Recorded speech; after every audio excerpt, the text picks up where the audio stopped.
అవన్నీ బాగా పాపులర్ ఇండస్ట్రీలో. అది చెప్తున్నా నేను. అలాగే ఖాళీ చెప్పించుకుంటారు. గబ్బాలేమో కొంతమంది ఏమో నవ్వుకు. ఒక రోజున అక్కినేని నాగేశ్వరరావు అన్నపూర్ణ స్టూడియోలో మర్రి చెట్టు ఉంది కదా, దాని కింద కుర్చేసి కూర్చునేవారు సాయంకాలం పూట. అప్పుడు మధ్యాహ్నం పొద్దున పూట రోజు అక్కడ ఉంటే కోటారావు అని పిలిచారు. వెళ్ళే పాపం మహానుభావుడు, ఎంత ఇష్టం. ఇద్దరు అని సినిమా ఒకటి రిలీజ్ అయింది. అవును, కోదండరామిరెడ్డి గారి దాంట్లో నాగార్జున నాగేశ్వరరావు ఇద్దరు ఉంటారు. తాగొచ్చి మాట్లాడితే నాగేశ్వరరావు తాగుడు నీకేం తెలుసు తాగుడు గురించి అని క్లాస్ పెడతాడు. అలా ఇంట్లో తల్లిదండ్రులు ఒరిజినల్ మాట్లాడుకున్నట్టు ఉంటాయి. ఆ సినిమా గురించి ఏంటి అనే ఉద్దేశం అన్నాడు. దాంట్లో నీ వెళ్ళను ఏముంది చెప్పు సరదాగా అందరూ అంటుంటారు వినాలి ముందు అన్నాడు. ఏముంది సార్ సినిమా, ఇద్దరు ఎలా ఉందని అడిగితే నిద్ర అన్నారన్న. చాలేదా నీ లెవెల్కి చాలేదన్నాడు. బాగానే ఉంది కానీ చాలేదన్నాడు. చేతిలో మామిడి మండ ఒకటి చిన్నది పట్టుకుని ఇలా అనుకుంటూ మాట్లాడుతున్నాం. ఇది లెవెల్కి చాలలేదు అన్నాడు. ఏముంది సార్ కొంచెం బాధపడతారేమో అన్నాడు. పర్లేదు చెప్పు అన్నాడు. ఏం లేదండి, తాగొచ్చి మీతో మాట్లాడుతుంటాడు కదా, మీ ముందు ఎవడన్నా తాగుడు యాక్షన్ చేస్తే ఎవడన్నా నవ్వుతారు, మీరు ఎంత పాపులరో ఇలాగే మాట్లాడి లెక్కరికి లిక్యూరికి తేడా తెలుసా అని ఏదో మీటింగ్ పెడతాడు ఆయన. ఇంటర్వ్యూలు అందరూ వెళ్ళిపోతున్నారండి.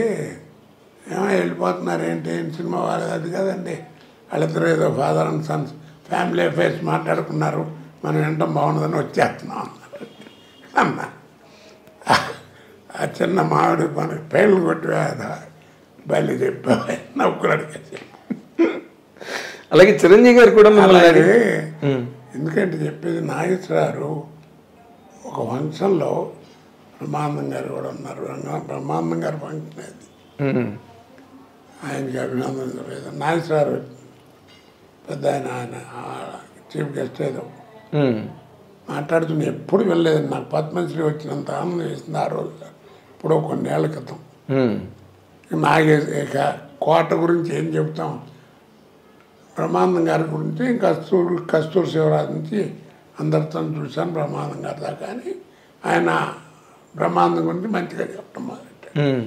అయిపోయిన తర్వాత పక్కనే ఉన్నాడు, ఈ కోట గురించి ఏం చెప్పాలి, ఒకటే ఒక మాట అండి, నో రీప్లేస్మెంట్ ఫర్ హిమ్ అన్నాడు. అంతకంటే ఏం కావాలి చెప్పండి. అలాంటి మహానటుడు ఆ మాట అన్నా అంటే, అక్కినేని నాగేశ్వరరావు అంతటి మహానటుడు, నో రీప్లేస్మెంట్ ఫర్ హిమ్ అన్నాడు. మీరు కూడా అలాగే ఫీల్ అవుతారండి? నేను చెప్పాను కదండి, మీకు తెలియదు మీ గురించి యథార్థంగా భగవంతుడు సాక్షిగా అండి. ఎంతకంటే ఇక అబద్ధమై ఆడినా కానీ పాపమే అది. అదేలేండి. నేను ఎప్పుడు వాళ్ళ క్యారెక్టర్ బాగుందని 10 మంది చెప్తే ఓహో అక్కడ అన్నీ ఎప్పుడు చూసినప్పుడు ఓ సీన్ బాగా చేశానే అని అనుకుంటాను తప్ప, నా అంత నటుడు లేడు, లేకపోతే నేను గొప్ప నటుండి చస్తే మీరు నమ్మండి నా మనసులోకి రాదు అది.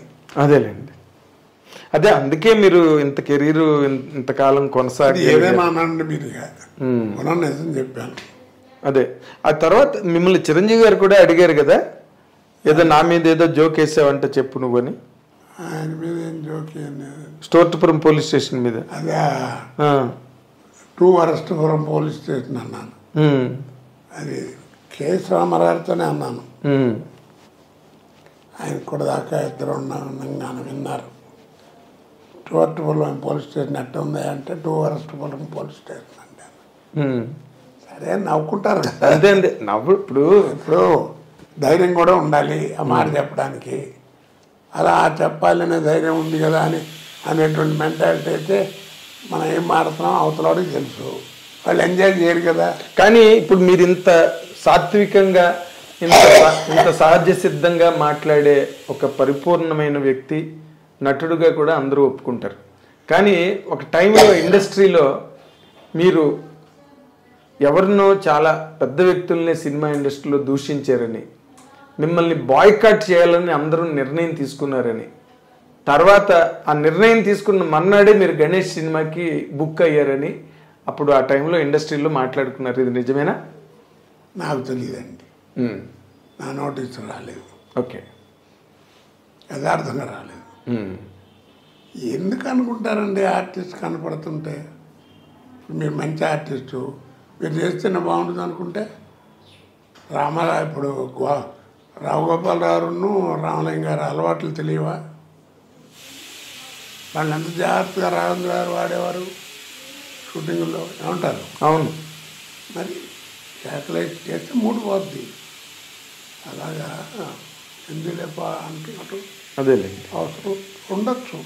ఉమ్. ఇప్పుడు తర్వాత ఏమో నా బిహేవియర్ అలా ఉందేమో, ఏం చెప్పగలను.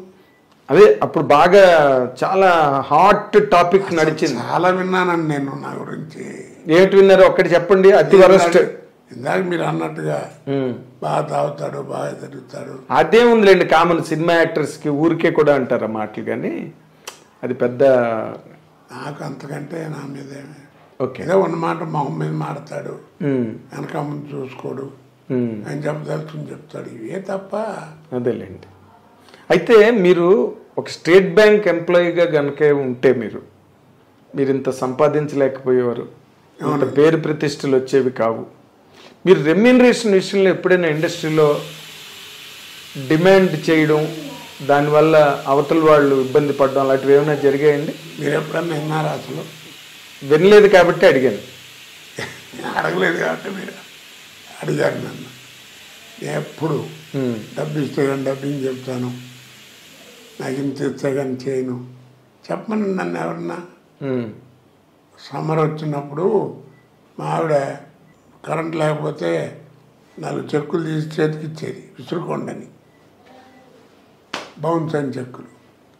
చెప్తున్నా అన్నీ నాకు ఇప్పుడు కనుక తలుచుకుంటే ఆ రోజుల్లో ఉన్న మనీ వాల్యూకి కనీసం నాకు ఒక 30 lakhs దాకా రావాల్సి ఉంటుంది ఆ రోజు డినామినేషన్ వాల్యూ ప్రకారం. అంటే ఇప్పుడు ఎంత అండి? ఏమో ఎంత ఉంటుందో, 3 crores ఉండొచ్చు. 10 రెట్లనే ఎక్కువ ఉంటుంది మినిమం.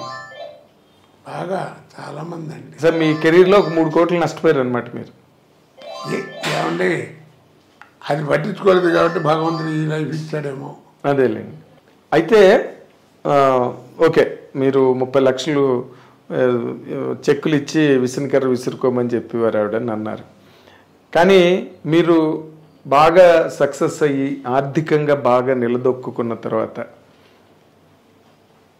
మీ జీవితంలో మీరు ఫేస్ చేసిన సందర్భాలు తలుచుకుంటే ఏమనిపిస్తుంది సార్? అరే, నాకేదో కష్టం వచ్చిందనుకోండి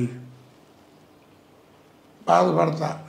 అరే, ఇంతమందికి సహాయం చేసాం, ఇంత చేసాం, భగవంతుడు ఎందుకు నన్ను ఇబ్బంది పెడుతున్నాడు, ఏం తప్పు చేయలేదే, నేను చెడిపోయిన వాళ్ళతో తిరిగానేమో కానీ నేను ఎవరిని చెరగొట్టలేదు అనే తత్వం నాది.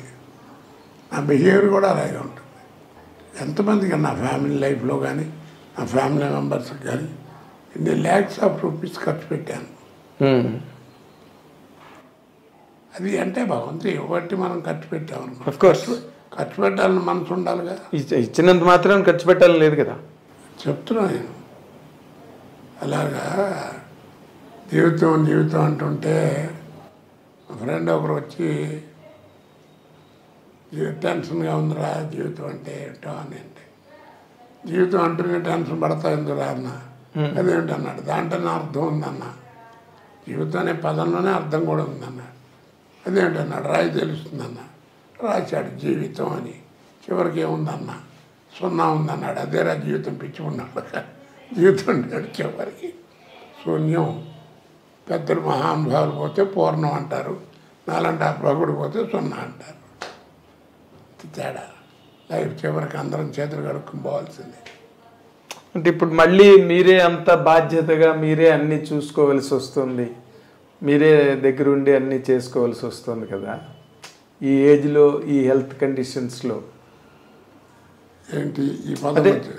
నార్మల్గా ఇంటి వ్యవహారాలు అవి నేనేం పెద్ద చూసేది లేని, పిల్లలు పెద్దవాళ్ళు అయ్యారు, వాళ్ళు చదువుకుంటున్నారు.